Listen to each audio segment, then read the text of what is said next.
Hi guys!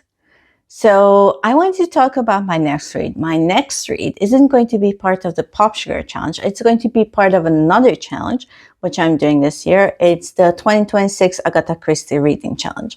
So I did this challenge last year as well, and I read 12 very good books, some of which I wouldn't have picked up because I mostly read Poirot in the past, Miss Marple, and Tony and Twopence. Actually, I don't think there was a Tony and Twopence in that. Anyway, I also read an autobiography by Agatha Christie about her time in Mesopotamia, which was very good. I highly recommend it. It's very interesting look at a world that is now all gone. Because, yeah, well, they weren't in Mesopotamia, obviously, where it used to be. They were in Syria, I think, I think it's now Syria. Who knows? Maybe while the time you're watching this, it's going to be something else. You never know in that region. Anyway, so it is a very interesting look. And she was really progressive for a woman who was born in the 1800s and was part of the British elite, I just say. So the book for February of this year is Mrs. McGinty's Dad. I think I read this book, maybe. I read a lot of Agatha Christie's during the summer. I think I was in high school, I think. Anyway, I got the books from like antique store, and also there was this guy selling Agatha Christie outside the supermarket. You had to be there. It was the 1900s. God, I'm old. Anyway, but I read all of those in Hungarian, obviously, because my English wasn't that good at the time. So it's very interesting for me. That's partly why I'm doing this challenge, because I get to read this in English. But I'm listening to them. And Mrs. McGinty's Dad is narrated by Hugh Fraser, which is, he narrates all of the Poirot books, and it's great. Very enjoyable, 6 hours. So not that long. And Mrs. McGinty's Dad is, let's just read what's it about. Mrs. McGinty's Dad, one of Agatha Christie's most ingenious mysteries. The intrepid Hercule Poirot must look into the case of a brutally murdered landlady. Mrs. McGinty died from a brutal blow to the back of the head. Suspicion falls immediately on her shifty lodger, James Bentley, whose clothes reveal traces of the victim's blood and hair. Ooh. Yet something is amiss. Bentley just doesn't seem like a murderer. Could the answer lie in an article clip from a newspaper 2 days before the death? With the desperate killer still free, Hercule Poirot will have to stay alive long enough to find out. Oh, so Hercule Poirot's life is going to be in danger as well. That's interesting. I also watched the TV series, and I don't remember this one, so I'm going to go into it completely blind. I have no clue who's the actual killer or what's going on. But this sounds like Poirot is actually going to be part of this mystery from the beginning, because a lot of Poirot books, if you read them, you'll notice that sometimes Poirot appears in the last hour and it's a Poirot book. Or there was another one where he was there in the beginning, nothing through the middle, and he's there at the end. So yeah, Poirot books are interesting in that way. But this is, we'll see how this book goes. Well, I'm going to listen to it and I'll tell you how I liked it. I'm very intrigued because, like I said, I have no memory of this story. But sometimes happens. I watch way too many mysteries. Oh well. So stay tuned for the review, and thanks for watching. See you later, guys. Bye.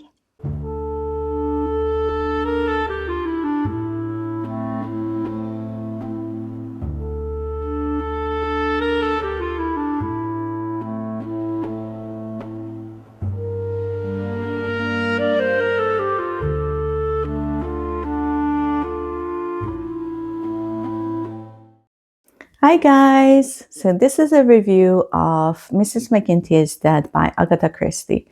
I read this book for the 2026 Agatha Christie Reading Challenge, and this was the book for February. There's always a theme, but I don't really care about the theme. I just read the book. So I gave this book 3 stars. It's one of her, what should I say, this serviceable mysteries. It is nice that this has Poirot from the beginning to the end. Poirot is in this for the whole thing. So it was kind of disappointing that I could only give this 3 stars because I've been waiting for a book like this. Like, we didn't have such a book all year last year because I did it last year as well. And the thing about it was that the reason why I gave it 3 stars was that the mystery was just okay. I mean, it's a small village mystery, like one of those. So it actually, if you can read in the blurb, it's out by this guy who was already sentenced to hang for killing his landlady. And one of Poirot's old acquaintances, an inspector who was in charge of this crime, who comes to Poirot, who's actually retired and very bored, that there was this murder and the guy's convicted and everything, but it's kind of like he's not 100% sure he did it. Something feels off, and he really just wants to make sure that that it was the right guy who was convicted, and that he's not going to have like this looming sense of, oh my God, I put an innocent person to the gallows hanging over him. So Poirot goes to this little village and rents a room and just starts investigating. So the thing about this book is that while it doesn't really feel like a very good mystery, like there are some twists and things like that, but I don't know, I wasn't excited for it. But the thing about it is that this is actually a really funny book. I don't know if it's unintentional or not, how funny it is, but it is funny. The thing about it, the funny part is, like, first of all, that Poirot is in this village, and like he's retired, so he's older. He has his quirks, and there's no Hastings, which is kind of funny because it's narrated by Hastings. But anyway, so he stays with this sort of bed and breakfast situation or guest house situation, where the cleaning is terrible, the coffee is terrible, the food is terrible, everything is basically terrible because the woman who runs it is a terrible housekeeper. Because she and her family used to live in India, where they had, very poorly paid Indian people doing their housekeeping, and she really has no idea how to do it. And she's like really awful cook, like dangerously awful cook. And she just, so Poirot tries to not eat there, but it's a village. And so that was pretty funny how Poirot was good. Like, I just hate it here. I'm just trying to solve this mystery, but I hate it there so much. And the other funny part was that Adriana Oliver makes a reappearance in this story. So she's in the village because the playwright who's adapting one of her Hans, or what was the guy's name? I actually I made a note of it here because I'm terrible with names, and it was like this. And I don't know any Finnish. I've never. Sven Hirson. So one of her Sven Hirson novels is getting adapted to a play. And it's like terrible because they want to, he's like in his 60s, they want to make him in his 30s. He's like asexual, and they want to give him love interest and all of that. So I was thinking that this is actually Agatha Christie talking about adaptation of her novels, and possibly about someone trying to adapt Poirot to maybe a play, maybe a movie, I don't know. But I really felt like she was talking through Adriana about like how they want to basically butcher her character. And there's also another funny bit where she goes like I don't know why I made my character into a vegetarian and all of that, and did all these quirks, and I just came up with them, and now I'm stuck with them. I've been stuck with them for 30 years. I think that's Agatha Christie talking about Poirot's little quirks, you know, the mustache, the sun, all of those things that we know about Poirot and we kind of love. But yeah, and also it was kind of funny because she was talking about like how they want to make Swen this swashbuckling hero in his 30s, you know, who jumps out buildings and stuff like that. And that actually reminded me of the adaptation that Kenneth Branagh. What's the guy's name? You know, the latest one. I only watched the Murder on the Orient Express, and I was horrified, so I didn't watch the other ones because that was like not Poirot. Like I think if Agatha Christie would have seen this adaptation, she would have gone like, just no. No, it's like she would have said what Ariadne said. She would have said like, no, my character isn't jumping around, isn't carrying a gun, isn't running around. My character is like the kind of person who sits down and solves mysteries in a chair. That's it. So yeah, that was actually kind of funny. And I love Ariadne. And I also watched Agatha Christie's Poirot's adaptation, the David Suchet one. And I love that series. Like, if you haven't seen Poirot properly done on TV, then watch the whole thing. They adapted all the Poirot stories. Of course, they put more Poirot into the ones where he doesn't really appear much.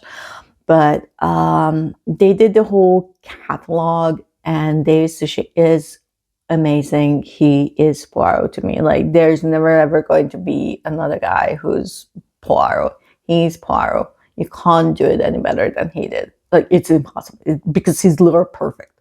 So I watched this episode, and it was kind of funny because it felt like they knew that they weren't doing one of her better mysteries, and they tried to like jazz it up a little bit, because they would do these weird angles sometimes, like from above or like below or through a window, or I don't know. They were playing around with angles, and also they were trying to make it like a bit more dramatic. Like, there's this one part where Poirot just puts down the two pictures onto and like that, and everyone is just like gathered around and looking at the pictures, and you can just see everyone's faces like bending over and looking at the pictures. So that was like actually kind of like it was cinematography. Like, it was very cool to watch, but it was also kind of like funny because it really felt like there's this mystery which isn't that good, and they're just jazzing it up. It was good jazzing up. Really, I enjoyed it. And also they changed a couple of tiny details about it, but not a lot. And yeah, overall, this was an okay book. It wasn't over long. I think the audiobook was something like 6.5 hours, so it's not bad. 3 stars. I've done with it. And if you want to see, if you want to read more like, how should I say, structured review, where I don't just ramble for 9 minutes about a book, then do check out my written review on Goodreads, Storycraft, or Unapologetic Reviews. So, love you guys, and stay tuned for my next read, because I'm going to draw a Pop Sugar challenge next. Bye!